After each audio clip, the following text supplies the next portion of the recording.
The fact was like that. Very soon I found out that information transparency of the Ukrainian companies is practically like that. Everything is fine in the Pana company, everything is wonderful in the Prof. Perevod company.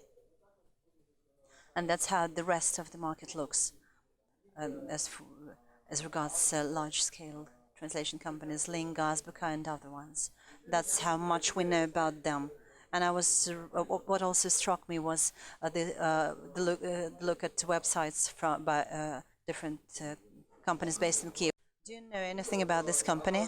When I first saw it, this is a well-known company. They have a few offices in Kiev. I was a little bit astonished. Do I need to go to click on this link to order translation services? Do I go here to get my documents apostilled?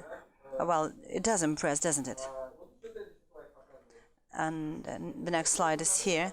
Last year, when we were organizing the first UTIC, I took a ride through to Kharkov, Lvov, Odessa, and Kiev. Organized round tables, and in Odessa I got to take a walk through Lanzheronovskaya Street. Its length is about 200 meters, and they have about 20 translation companies along this street, along this distance. That's how it is. I don't know why they all have to be there. As you walk through the streets, you can see figures like 45 hryvnia per page, 40 hryvnia per page. They say that in Odessa, if you want to set up a translation company, you're not a real businessman if you do not open an office in Lanzheronovskaya Street. We can also find some such spots in Moscow where there's a notary's office and a dozen of translation companies with no name and next time type of companies. But I don't know what's happening in Odessa that they have to open so many translation companies. But this gives a kind of picture on the Ukrainian market. And the question to you is, how would you describe the language services market in Ukraine from seeing that? Maybe someone will say from the audience. You have to please use the microphone to speak.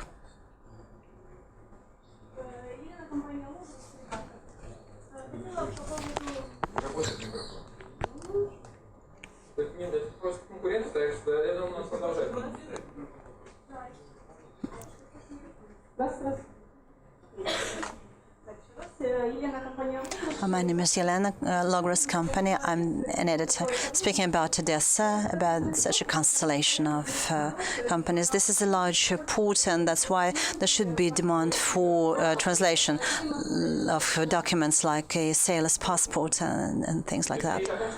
Are we saying? Do we want to say that it's only in Lanzheronovskaya Street in Odessa that sailors can order translation of their documents?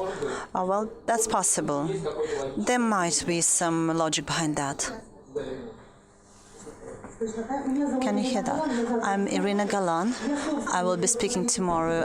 I'm an owner and CEO of a chain of translation companies. We have existed for 25 years. I know everything from the inside.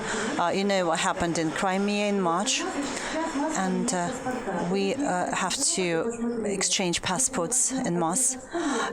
If we come to Simferopol and look at the street, which is at the distance of 100 meters from the Russian consulate, then we will see that